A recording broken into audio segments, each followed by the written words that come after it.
24 दिसंबर को जो है वो महाजिर कल्चर डे मनाया जा रहा है। महाजिर कल्चर डे के हवाले से एक चीज़ याद आई तो मैंने कहा ज़िक्र करता चलूँ आपसे। हम अपनी फ़िलासफ़ी की क्लास में थे एक दफ़ा और वहाँ पर एक डिस्कशन हो रहा था कि ये जब कोई भी दिन मनाया जाता है या कोई डे मनाया जाता है तो उसके पीछे उसकी फ़िलासफ़ी क्या होती है, उसकी वजह क्या होती है। तो बड़ी हैरत अंगेज़ कुछ चीज़ें जानने का मौका मिला तो मैंने कहा आपके साथ भी शेयर करता हूँ वो कि शायद आप भी उस चीज़ से कुछ समझने के लिए तैयार हों। अगर तो पढ़ी लिखी बात है, अगर किसी को समझ में आ जाए तो बहुत अच्छी बात है।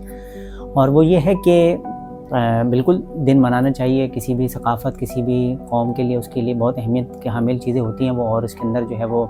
लोगों का उसके साथ बड़ा गहरी वाबस्तगी होती है, कनेक्शन होता है लोगों का, तारीख़ के साथ जुड़े हुए होते हैं लोग, और उसके अंदर मनाने में कोई आर भी नहीं होती है। लेकिन जो चीज़ इसके अंदर समझने की है या जानने की है वो बहुत अहम है। वो ये है कि कोई भी कल्चर डे कब मनाया जाता है और क्यों मनाया जाता है, सबसे बड़ा सवाल ये होता है। और उसकी अचानक से वजह क्या होती है। हम भी कराची में ऐसी बातें पले बड़े हुए हैं तो हमारे सामने तो बहुत अरसे पहले कोई महाजिर कल्चर डे नहीं मनाया जाता था या कोई और ऐसा ख़ास कल्चर डे नहीं मनाया जाता था।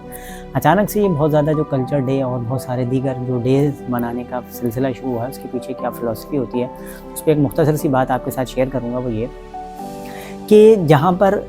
कोई भी कौमियत या जहाँ पर जो भी चीज़ जिस जगह पर उसको होना चाहिए, अगर वो चीज़ उसी जगह पर इर्रेलेवेंट हो जाए, यानी कि उसकी वहाँ पर ही अहमियत ख़त्म हो जाए, तो उसका दिन मनाया जाना शुरू हो जाता है। जैसे कि मिसाल के तौर पे हम जब पढ़ा रहे थे यूनिवर्सिटी के अंदर या कॉलेज के अंदर, तो वहाँ पर एक दफ़ा बात हुई टीचर्स डे के हवाले से। तो मैंने तालिब इल्मों के साथ भी ये चीज़ ज़िक्र की, जहाँ हमने जो कुछ हमने पढ़ा था वो हमने अपने तालिब इल्मों से भी ज़िक्र किया। वो ये किया कि जब टीचर यूनिवर्सिटी के अंदर इर्रेलेवेंट हो जाएगा, जब उसकी वो अहमियत, वो मकाम, वो हैसियत नहीं रहेगी, तो एक उसका दिन मनाया जाना शुरू कर दिया जाएगा। वालिदैन जब घरों के अंदर इर्रेलेवेंट हो गए, वालिदैन तो मौजूद हैं लेकिन जो उनका मकाम, जो उनकी हैसियत, जो उनका इज़्ज़त, जो उनका रुतबा, या जिस तरह से वो चीज़ों को कंट्रोल किया करते थे, जब वो कंट्रोल उनके हाथ से ख़त्म हो जाता है तो फिर उनको यादगार के तौर पे एक दिन मनाकर आप जो है वो वालिदैन का दिन मना लेते हैं। इसी तरह जब टीचर जिस मकाम पे जो उनका काम करने का था, जब उन्होंने वो काम करना छोड़ दिया, वो हैसियत मकाम नहीं रहा उनका, कोचिंग्स ने, ट्यूशन सेंटर्स ने या दीगर इदारों ने, या अब तो यूट्यूब और फेसबुक ने भी उनकी जगह ले ली है, तो उसके बाद जो है वो टीचर्स भी वहाँ पर इर्रेलेवेंट हो गए। जब इर्रेलेवेंट हो गए तो उसके बाद आपने टीचर्स को भी एक दिन देना शुरू कर दिया कि भाई आप भी इस जगह के कोई बासी रहे हैं तो हम आपको भी इज़्ज़त देते हैं। इसी तरीके से आप मोहब्बत जब हमारे माशरे में ख़त्म हो गई और ताल्लुकात ज़रूरत की बुनियाद के ऊपर कायम होने शुरू हुए, तो उसके बाद भी फिर हमने चीज़ देखी कि हमारे यहाँ फिर मोहब्बतों के भी दिन मनाने शुरू हो गए। उसके पीछे हमारे यहाँ दीगर फ़िलासफ़ीज़ भी सुनाई जाती है, लेकिन फ़लसफ़े के मुताबिक जो है जब मोहब्बत भी इर्रेलेवेंट हो जाए किसी माशरे में, किसी सोसाइटी में, लोगों के दरमियान, तो फिर आपको मोहब्बत का भी दिन मनाना पड़ता है। इसी तरीके से आप कोई भी दिन उठा के देख लें तो आपको बात बिल्कुल वजाहत के साथ चीज़ समझ में आ जाएगी कि वो चीज़ जिस जगह पर उसको होना चाहिए, जो उसका असली मकाम, जो उसकी असल हैसियत है, जब उस जगह इर्रेलेवेंट हो जाए तो फिर आपको उसका दिन मनाना पड़ता है। कराची में मैं भी पला बड़ा हूँ और कराची में ज़ाहिर सी बात है जो एक डोमिनेंट रवैया था, मिजाज था, यहाँ की सूरत हाल थी जो हमने अपने बचपन से देखी। तमाम तर ख़राब हालात के बावजूद, मार धाड़ के बावजूद, जो कुछ भी सब कुछ चलता रहा कराची में, सबकी सियासी लड़ाई झगड़े के बावजूद भी यहाँ पर एक जो महाजिर तबका था या जो उर्दू स्पीकिंग एक तबका था, उसका एक असर बड़ा गहरा नज़र आता था। चाहे कोई भी किसी भी कौमियत का फ़र्द यहाँ आता था तो वो हमारे रंग में रंगता था, यानी कि ऐसा नहीं होता था कि उसका कोई रंग गालिब आ जाता था हमारी माशरे, हमारी सोसाइटी के ऊपर या कराची के ऊपर। चाहे वो उसका रहन सहन होता था, चाहे उसका खाना पीना होता था, या उसकी तमाम तर ज़रूरियात ज़िंदगी के जितने भी मामलात होते थे वो कराची के हिसाब से तब्दील होना शुरू हो जाते थे। और कराची पे जो गहरा असर था वो उर्दू स्पीकिंग अफराद का था या महाजरों का था। लेकिन वक्त के साथ साथ हमने ये चीज़ देखना शुरू करी कि जब तब्दीली आई, एक सियासी जो हमारी क़यादत थी जो कि ख़ास तौर पर उर्दू स्पीकिंग और महाजरों की नुमाइंदा थी, उन्होंने जिस तरीके से महाजरों को या उर्दू स्पीकिंग अफराद को डिच किया, धोखा दिया, और उनके तमाम तर मामला जो हैं वो उनके हाथ से निकलते चले गए। और उसके बाद कुछ हालात और वाक़यात के तहत भी बहुत बड़ी तादाद में लोगों की माइग्रेशन जो है वो शहर की तरफ शुरू हुई। और मेट्रोपॉलिटन सिटी ऐसी बात है, लोग बड़ी जगहों से यहाँ पर आते भी हैं, तो उसके नतीजे में भी यहाँ पर जो आबादी का भी तनासुब था उसके अंदर भी तब्दीली आना शुरू हुई। और तब्दीली इस तरह से आई कि अब बहुत बड़ी तादाद के अंदर आपको दीगर कौमियतों के अफराद जो पहले भी मौजूद थे लेकिन अब उनके असरात ज़्यादा आपको गहरे नज़र आने शुरू हुए। तो जो इसके अंदर बात समझने की और कहने की वो ये है कि जहाँ जहाँ जब आप इर्रेलेवेंट होना शुरू हो जाते हैं, जब आपका उस सोसाइटी के अंदर वो मकाम और हैसियत होना शुरू हो जाती है, तो फिर आपके दिन मनाए जाते हैं। اور اس دن کو منانے کے لیے آپ یہ دیکھیں کہ پھر باقاعدہ بہت زور و شور سے وہ دن منایا جاتا ہے۔ اچھا، ہمارا پرابلم یہ ہوتا ہے کیونکہ ہم اس کو تعصب کی نگاہ سے دیکھتے ہیں یا قومیت یا لسانیت کی صورت میں دیکھتے ہیں، تو ہمارے جیسے جی ایس این کے افراد ہیں وہ مہاجر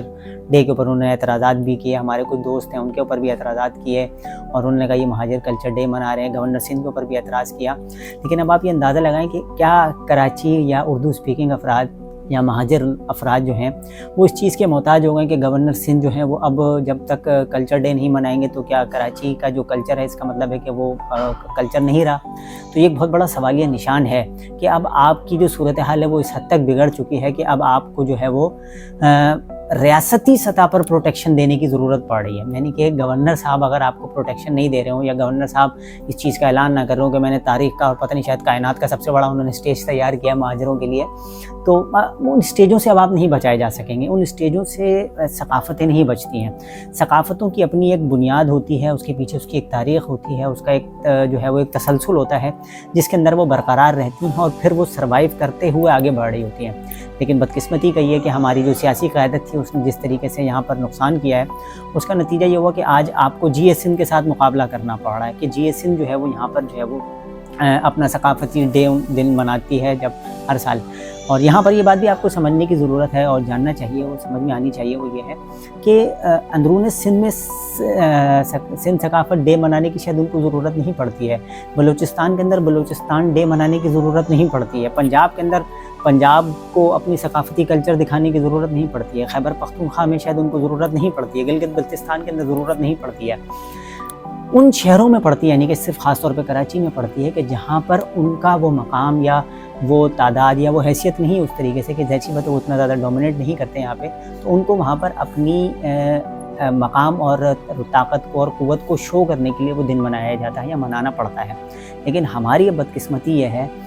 خاص طور پہ اردو اسپیکنگ افراد کی یا مہاجروں کی، جو ہم اردو اسپیکنگ افراد کہلاتے ہیں، اب ہماری بھی بدقسمتی ہو گئی ہے کہ ہمیں اپنی طاقت، ہمیں اپنی قوت یا ہمیں اپنی حیثیت دکھانے اور منوانے کے لیے چند چیزوں کا سہارا لینا پڑ رہا ہے۔ 2-4-5 بڑے مشاعرے دکھا کر ہم یہ ثابت کرتے ہیں کہ یہ کراچی جو ہے وہ اردو اسپیکنگ افراد کا ہے، ہم 2-4-5 اس قسم کے پروگرامات جو بھی کلچر ڈے پر ہوں، جو ہونے چاہیے یقیناً، لیکن جو اس کے اندر سوال سمجھنے کا ہے پڑھے لکھے افراد کے لیے، سوچنے سمجھنے والے افراد کے لیے، کوئی لڑائی جھگڑے سے بالاتر ہو کر ساری چیز کو سمجھنا ضروری جو ہے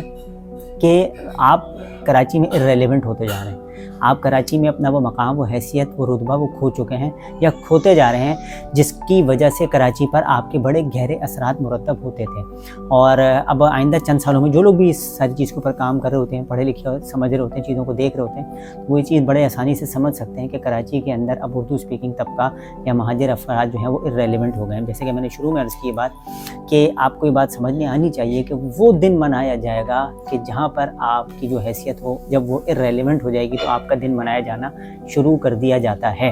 تو یہ ایک میری سوچ بھی ہو سکتی ہے، اب جو کچھ تھوڑا بہت فلسفے سے پڑھا تھا وہ بھی اس کے اندر ذکر کر دیا میں نے، اس پر جو رائے دے سکتا ہے وہ دے بھی سکتے ہیں، اس پہ کوئی پابندی تو نہیں ہے، ظاہر سی بات ہے، ہو سکتا ہے کہ اس حوالے سے لوگوں کی کوئی اور مختلف رائے بھی ہو، لیکن میری اس حوالے سے مکمل طور پہ واضح رائے یہ ہے کہ ہم جو ہے شاید کراچی میں رہتے ہوئے اردو اسپیکنگ افراد اور مہاجر افراد جو ہیں وہ irrelevant ہوتے جا رہے ہیں، اور ہمیں اس چیز پر سوالیہ نشان جو ہے وہ اٹھانے کی ضرورت ہے، سوال اٹھانے کی ضرورت ہے کہ کیا یہ مہاجر کلچر ڈے ہماری ثقافت، ہماری تہذیب، ہماری روایات، ہمارے کلچر، جو کچھ ہماری ویلیوز، ہمارے نارمز تھے، ہمارا جو سوشل فیبرک تھا، اس کو بچا سکے گا یا نہیں بچا سکے گا، اور اس کے ذریعے جو ہم وقتی طور پہ تو شاید ایک آدھ دن کے لیے حاصل کر لیں گے، تو لیکن مستقل وہ چیز ہمیں حاصل ہو سکے گی یا نہیں ہو سکے گی، جس طرح سے دیگر قومیتیں، ظاہر سی بات ہے اگر سندھی اپنا کلچر ڈے کراچی میں مناتے ہیں تو ان کو اس چیز کا بہت اچھے سے اندازہ ہے کہ وہ تو شاید ایک کونسلر کی سیٹ بھی ابھی تک نہیں جیت سکتے، چاہے وہ پیپلز پارٹی کی پوری ان کو آشیرواد بھی حاصل ہوتی ہے، تب بھی وہ شاید ایک کونسلر کی سیٹ بھی نہیں جیت سکتے، لیکن اس کے باوجود اس کی وجہ صرف اور صرف یہ ہے کہ وہ یہاں پر irrelevant ہیں، ان کا بھی اس سوسائٹی کے ساتھ اس طریقے کا تعلق نہیں بن سکا ہے، اس لیے ان کو کلچر ڈے منانا اچھا بھی لگتا ہے اور وہ جائز بھی ہے ان کے لیے۔ لیکن جب ہم یہ کلچر ڈے منا رہے ہیں اور بہت زور و شور کے ساتھ منا رہے ہیں اور بار بار ہم اس پہ بڑا زور دے رہے ہیں کہ ہمیں جو یہ کلچر ڈے ہے اس کو بہت زیادہ اہمیت کے ساتھ منانا چاہیے، تو وہاں پر ہمیں اس چیز کو بھی بہت زیادہ سوچنے کی ضرورت ہے کہ کیا ہم کراچی میں irrelevant ہوتے جا رہے ہیں۔ بہت شکریہ، السلام علیکم۔